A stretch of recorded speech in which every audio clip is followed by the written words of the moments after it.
So hi everyone, I'm Aviya. I think everyone here knows that. Okay, let me share my screen quickly. Here we are.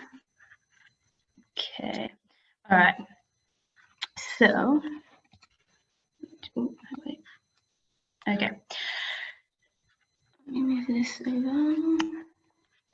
See you guys. Okay. So the topic originally was about Avraham and morality. I have changed that slightly, but we're still going to talk about that. We're just going to talk about Avraham a little bit more broadly, and I want to look at sort of his life story in general and the stories that we learn about him and what we can learn about him through those stories and what we can learn in general from those stories.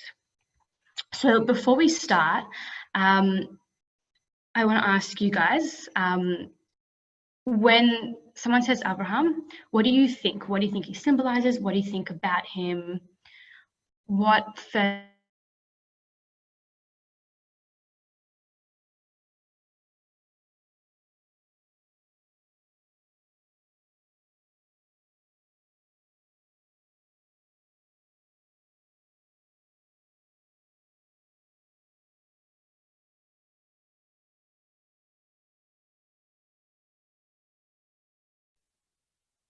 usually like, someone say something?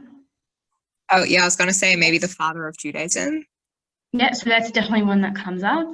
Anyone else? Chesed. Chesed, yeah, definitely a really big one that come up. Yeah, I see here someone's on the chat, Chesed. Yeah, write on the chat if you don't want to put your mics on. Anything else? So another big one that people often say is morality. Abraham's often seen as the father of morality, as well as like the father of chesed. So let's start with the story, and let's see if we're still going to think that pretty soon. So we're going to start with Perek Bet, quick Perek Bet of Bereshit. What happens before that? We've got Gan Eden, creation, then we've got Cain and Hevel, their children, we've got the Mabul, Noach, and then in Perek Aleph, just before this, we have all the generations of Avraham from Noach till Avraham, and including Terach's family. So before we actually are introduced to Avraham, we see a very universal picture of the world. We see creation, we see the flood, all the people on the earth are sinning, Hashem brings a flood. Very big picture, very universal. And we're going to see that that's going to change the moment that Terach and his family are introduced, and suddenly we shift this focus from this big picture, universal focus on the world, on everything that's going on.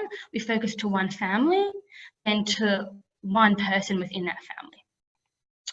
So let's start reading. I'm going to read in the Hebrew, but I've got the English there, so feel free to follow along with the English if you're not comfortable with the Hebrew. So we'll start from the beginning. So the first time we really know who Avraham is, the first time he's kind of introduced to us, we get Hashem speaking to him. So we have Vayomer Hashem el Avram, Lech lecha me'artzecha mimoladetcha mibeit avicha la'aretz asher arecha. So this commandment of Hashem, go to this place that I'm going to show you. And then you get told ve'escha legoy gadol ve'avarecha ve'agadla shemecha ve'yebracha. ואברכה מברכך ומקללך האור, ונברכו בך כל משפחות האדמה. So that's the first thing, the first God speaking to Abraham. This is like the first commandment we have of Abraham. So straight away, we see this shift that I just mentioned from the universal to the particular. We straight away suddenly see the shift to Abraham and his family. or really not even his family yet. The other thing we see is, I'm going to see if this works. Okay, if I do this, can you guys, let's see if I do this. If I write here, can you guys see that? Can you see what I just scribbled? Does that come up? Okay, maybe not. Yeah, it's come up. Okay, cool. So, okay, this is one. Okay, cool. So then now I can highlight if I want. Okay, so the other thing we see is we see a very clear, we see a mila mancha, or a word that appears quite often in one specific section. It's called a mila mancha. So straight away we see here, we see the word. Does anyone want to say what it is? If you think you know what it is. Okay, so the word that we see very clearly is we see the word bracha, right? We see va'avrachecha, we see va'avracha, va'avrachecha, bracha. So we see this word very, very clearly. And I think that this word is it's focused on the future, it's focused on the generations, right? It's focused on Avraham very specifically, and it enhances the fact that we're now very much focusing on him. So then we continue on with the story. And then the next thing that happens is Avraham does what Hashem says, and Pasuk Daled, Va'elech Avram kasher diber elav Hashem, Va'elech itolot va'Avram ben 5 shanim v'shivim shana v'yetzato mecharan. So this is now Avraham doing what Hashem has told him to do. So far, okay, we have seen that for some reason there's this particular focus on this specific man, but we don't know anything really about him. We don't know why, we don't know anything. So what's the first thing that Avraham says? Does anyone want to take a guess, the first words that we hear Avraham saying?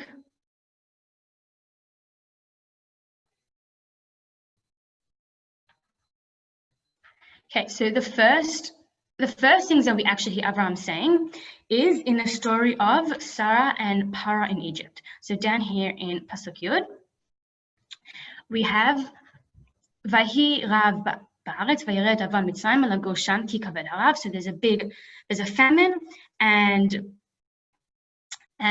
Avram decides he should go down to Egypt because he can get more food there. And as he gets to Egypt, Vahi kasher akriv lavo Mitzrayim ve'omer asera ishto hinena yadati ki isha yefat mareat. So the first thing that Avram turns around, he says to his wife, he says, I know that you're a beautiful woman.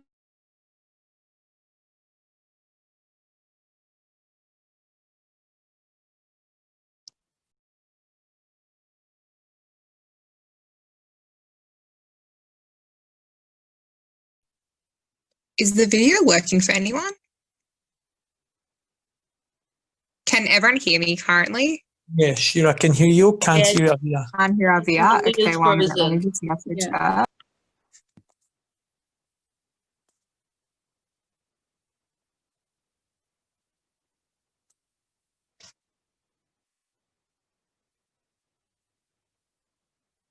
Okay, sorry guys, my thing just dropped up. Yeah, she's in. All right, am I back? So I don't know what happened, you just dropped out. Yeah, we can hear you now. Sorry, you just paused for it. That's fine. Someone want to tell me what I was up to when you could hear me last? The first time Avraham spoke to Sarah. Okay, cool. Let me share my screen again so you can see that. Can you see is my screen sharing or not? Oh, there we go. All right. Now it is. Okay, cool.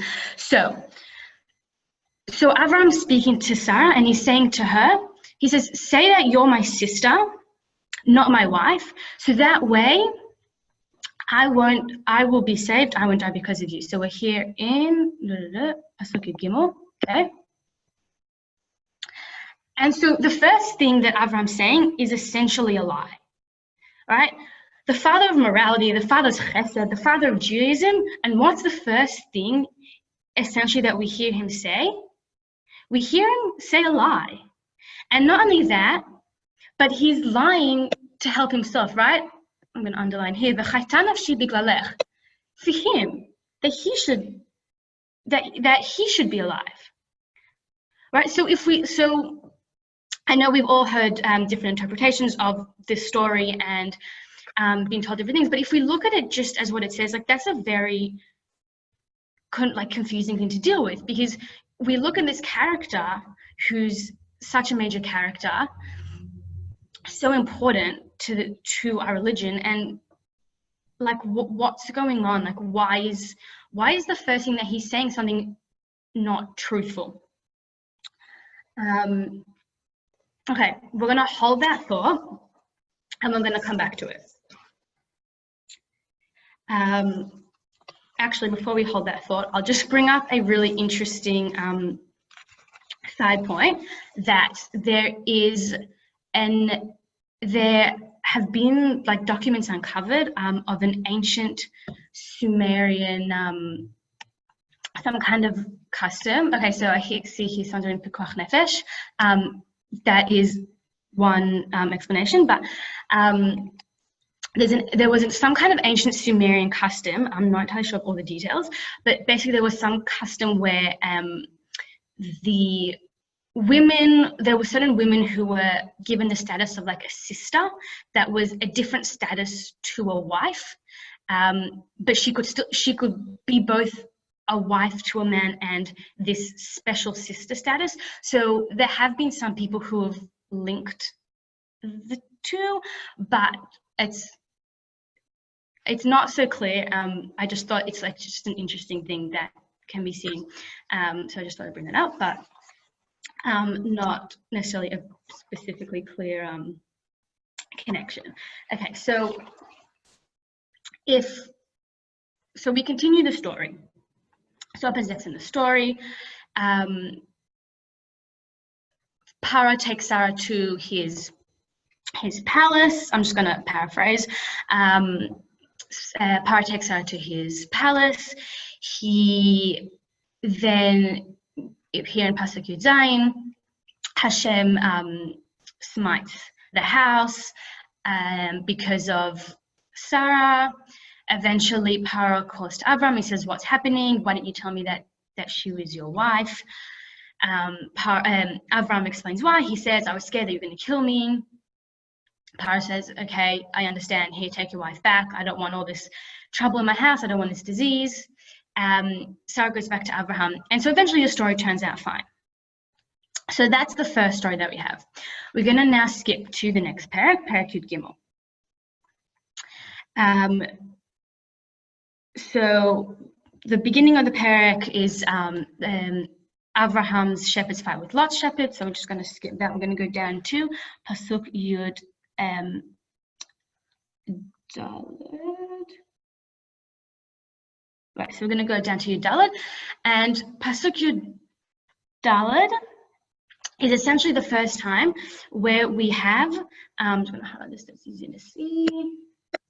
Pasuk Yud Daled is essentially the first time we see some kind of covenant between Hashem and Avraham, and we see this connection to the land, to Israel. Right? Hashem tells Avraham here that all this land that he can see, this will be for him and his descendants. It continues in Tevav. So this is the first sort of, this is the start of this covenant.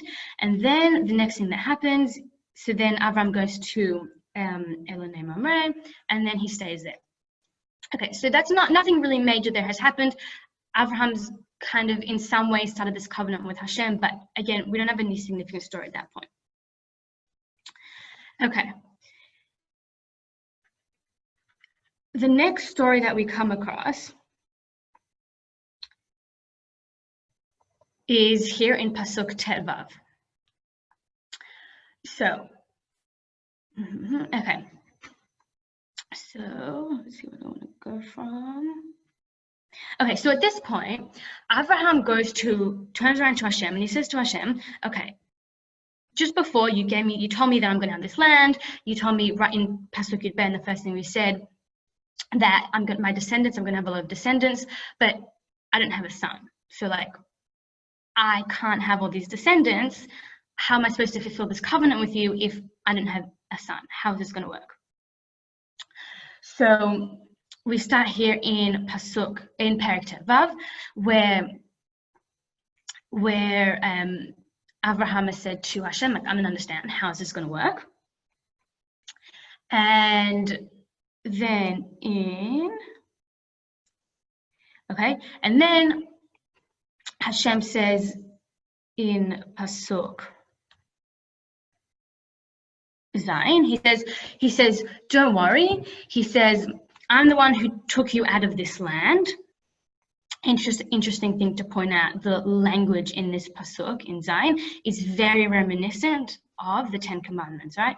Ani Hashem asher tzeticha me'okastim, Ani Hashem Elokecha asher tzeticha etchem me'eretz Mitzrayim. Very, very reminiscent, just something to take note of.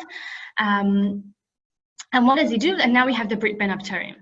And so what happens here is Hashem tells Avraham to go and get these animals, to cut them up, and he's going to walk through them. And it's something that I recently learned about the Brit Ben Abtarim is that in the sort of the ancient Near East culture, which is the sort of the culture of the area of Israel and that sort of region at the time, this was a standard legal contract. If someone wanted to enter into some kind of covenant with another person, some kind of contract, what they would actually do is they would take animals, they would chop them in half, and they would walk between the halves of the animal, essentially to say, like, if you don't uphold your half of the bargain, then like your fate should be like these animals. And I think that that's a really interesting thing to see, because if that was the standard sort of legal contract of the time, like, this is not only just some kind of, I guess, a spoken relationship between Hashem and Avraham. This isn't just like sort of, yeah, okay, you're gonna do what I say. This is very, very real. And this is like, it's I don't know, I just think the fact that it's very real and very much what might have been done at the time is something quite significant in terms of what this covenant is. It's not just a conversation. It's something very, very real. And then at the end, not only that, but then at the end, which is down here in Pasuk Yud, on the next page, at the end, Hashem says to Avraham, Ki ger yezacha be'eretz lahem v'avdum v'inu otam, and he starts talking about the history, well, at that point it's the future, but it's what's going to turn into the history of the Jewish people. And Hashem's talking about this history, the future, it's a bit confusing, which is something that Hashem is going to be part of. He's not just saying it. I think it's showing that he's going to be part of it quite in quite an active way. So up until this point, we've had Avraham getting told by Hashem to leave to this place that he's going to show him. Then we have the first time that we hear Avraham is the story of Avraham and Sarah, and saying that she's his sister in Mitzrayim. And then the next sort of major event that we've looked at is the Brit Ben Abtarim. So that's what we've seen so far. But again, besides for the Avraham and Sarah in Egypt, we haven't seen like any significant, like, what's Avraham doing. But what's the next major thing, and I think this is sort of like one of the turning points where this is where we really start to see Avraham in action. And this, we're in Elonei Mamre, where we said Avraham was after the story with Sarah in Egypt, and he's sitting at the tent, right? This is like after Brit Milah and all of that, and the three angels come. And the three angels come and they tell him that he's going to have a son, right? Because just before he said to Hashem, I don't have a son, how are we going to do this? And after he tells him that, again, I'm just paraphrasing here, but you can read while I paraphrase if you want. So after all this happens, Down here. 1 second, let me find it. Okay, so okay, so then the angels get up and they tell Avraham that Sodom is going to be destroyed. And it starts in 10. Okay, and so right before that happens, Hashem says to Avraham, Ki yedativ leman asher tzaveh et banav v'et beito acharav v'shamru derech Hashem la'asot tzedakah u'mishpat leman haveh Hashem al Avraham et asher diber elav.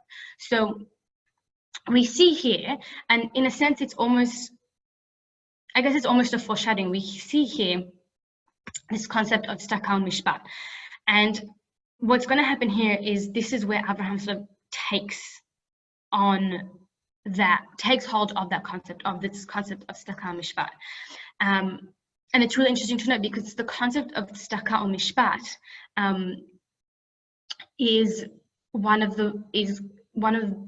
it's written the most amount of times, more than any other specific like commandment. It's written more times in the whole of Tanakh. If anyone here is a student of Rav Liebtag, he likes to talk about that a lot. So what happens after Hashem tells them what's going to happen, and Avraham turns around and goes, no, this isn't okay. This isn't okay. And he says, Vayomer, no. Okay, so Hashem tells him that I'm gonna destroy Sodom. And in Pasuk Kaf Gimel, Avraham turns around and says, Vaygash Avraham Vayomer, ha'atis pet tzadikim rasha. Is it possible that you are going to destroy the tzaddikim, the righteous people, together with the Rishaim? Notice he's taking the language that Hashem used before, the tzedakah u'mishpat. He's taking that language, the tzaddik, and he's using it back, right? He's saying, you just said to me about tzedakah, but no. How are you going to destroy tzaddik and rasha? And he starts discussing the next few psukim, maybe 50, maybe 40, maybe 30, right? We all know the story. And he's saying to Hashem that this can't be. He's standing here and he's arguing with God. All right, so this, in a sense, this is like the opposite. I don't know if the opposite is the right word.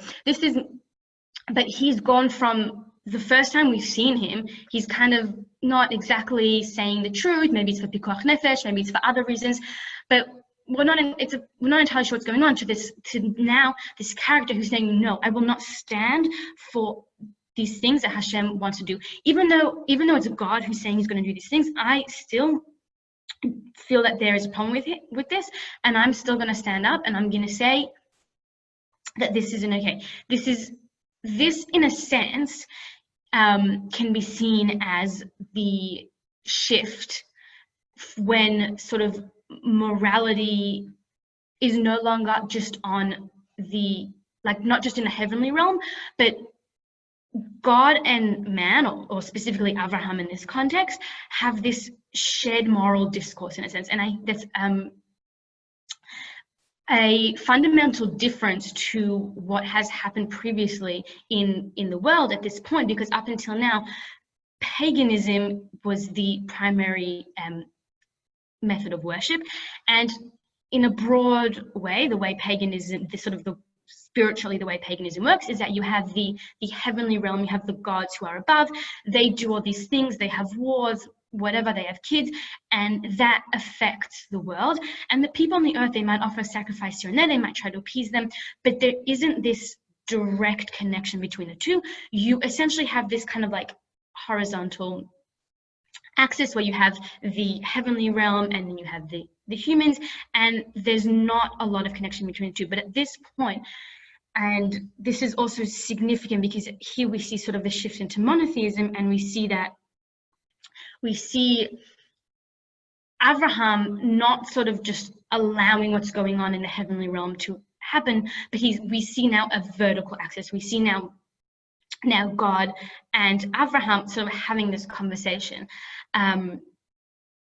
I was talking about this concept to my mum the other day, and she was saying how you can, learn a lot of bad things about tefillah from that idea, which I think is definitely true.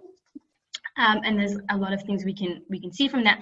But I think this is sort of one of the major points in Abraham's life that we see a shift. And it's also, I think, a point in what is going on in the world. Like, I think we like to talk a lot about how the Torah is so radical and it's so different, but we don't always really know what that means. And I think this is one of those points that we see that more radical shift between now with monotheism and how monotheism and how it's working with Avraham and how he's really sort of changing what's going on in the world. So then what happens? So after that, we know obviously what ends up happening, that they end up destroying, obviously Sodom ends up getting destroyed and all of that. But Avraham sort of ends up going home and everything happens.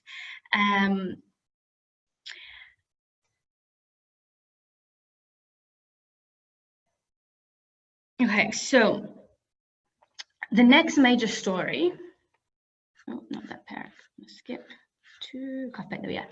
So just like I think the moment with Avraham speaking to Hashem about Sodom is quite a major moment in the stories of Avraham. Obviously, the next major story, which we all know, is the story of Akedah Yitzchak.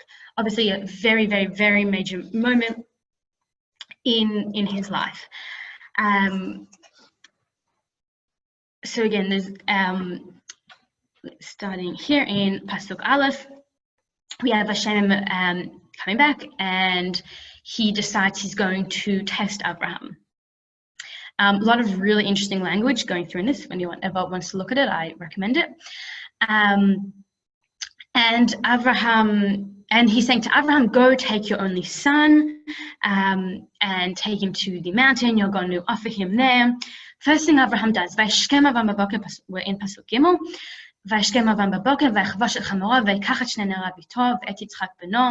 Right, first thing he does in the morning, he's up.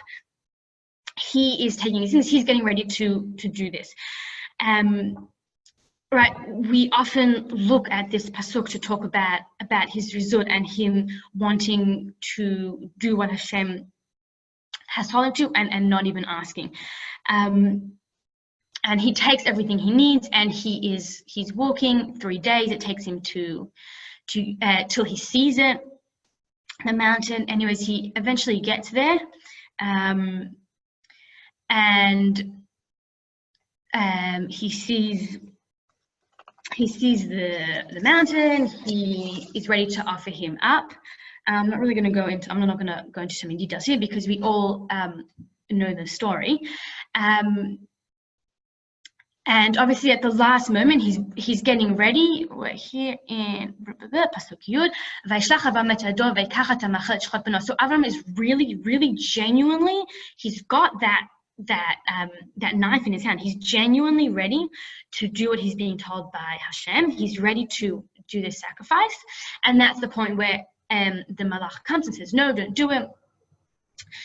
And so we see here in this story, we see a very different Avraham. We see a character who has, not like in the story of Sodom, he didn't question. He just did what he was supposed to do. He just, got him to do something. It's a very complicated thing to do. I mean, like it's his only son, and it's a very, very hard thing to do, and yet he doesn't question. And we see a very, very different Avraham to the Avraham that we just saw in with the story of Sodom. We don't see an Avraham who questions. We don't see an Avraham who argues. We don't see all those things. And I think that. This is where we're going to sort of stop with. Yeah, we're going to start with the Avraham stories because these are sort of our major moments in his life. Interesting. I can't see where it is, but an interesting thing to point out is here in Pasuk Bet, when Hashem is commanding Avraham to go, he says Velech lecha, right? He's saying the same words that we used right in the beginning when he's told to go to Canaan, and again, he's not questioning. So we have the Tanakh is bookending Abraham's stories for us. It's showing us this is what happened. This is something to sort of see in context with each other. We should see this as sort of, in a sense, a start and an end, or a part A and part B. And I think that from these different stories, we see a lot of different facets of Avraham. And I think that this teaches us a few things. I think, number one, we see that Avraham is a human. We see that Avraham is a character, and there are different elements of him. And I know that there's a school of thought in learning Tanakh and learning characters of Tanakh that sort of hesitates with sort of seeing flaws in the characters, but I think that, for me personally at least, I think that seeing them as humans is quite helpful to understand that while these characters are, of course, amazing characters that I'm definitely not anywhere near their levels, but it's still something just kind of knowing in a sense that they're human, I think is a very, I don't know, it definitely speaks to me a lot. And I think we see that through these stories. I think we see a character who, with the story of, with his wife and power in Egypt, he's saying, no, I'm not going to tell the truth because, I want to not be killed, and I want to, make sure that everything's going to be okay. And so it's not that, the fact that Abraham's, lying there, he's not a bad person, but he's also a human who's doing, normal things. He wants to, make sure to save himself. He wants to make sure to save his wife. But at the same time, we see a character who has this incredible moral standing, who's going to get up and he's going to say to God, he's going to say, how are you doing this? How are you going to kill all these people? So we see those two aspects of Abraham. We also see the two aspects of Abraham who is possibly grappling with, when do I question and when do I do what I'm told? Again, in Stom he questions, and with the Akedah he doesn't question, and and I think that's also something that a lot of people sort of experience in their lives, and that sometimes I feel, sometimes people want to question things and sometimes people want to accept things. And I think we see that in Avraham. We see Avraham sort of straddling those two elements, looking at moments where he's questioning, where he's saying, I don't understand this, I don't understand what's going on here, and other times where he doesn't understand, but he's accepting, and he's having faith. And I think that's a really hard concept to deal with and to understand. But at the same time, I think when we look at Avraham, we see that Avraham, the founder of the religion, the founder of monotheism, Avraham was doing this. Avraham also was sort of a little bit in both camps, and I think that's something really significant that stands out with Avraham. So so to wrap it up, I think that essentially we see a character who's multifaceted. We see a character who is extremely moral. We see a character who has a lot of faith. But we also see a human character. We're not seeing a saint. We're not seeing someone who, is born divine in a way. We're seeing a human character. So yeah, that's kind of what I had to say for today. Does anyone have any questions or anything like that? Otherwise. I just wanted to say thank you so much, Aviya, for an awesome shiur. It was really awesome, and I think you gave all of us a greater insight into the character of Avraham as a person and made it more relatable. So thank you.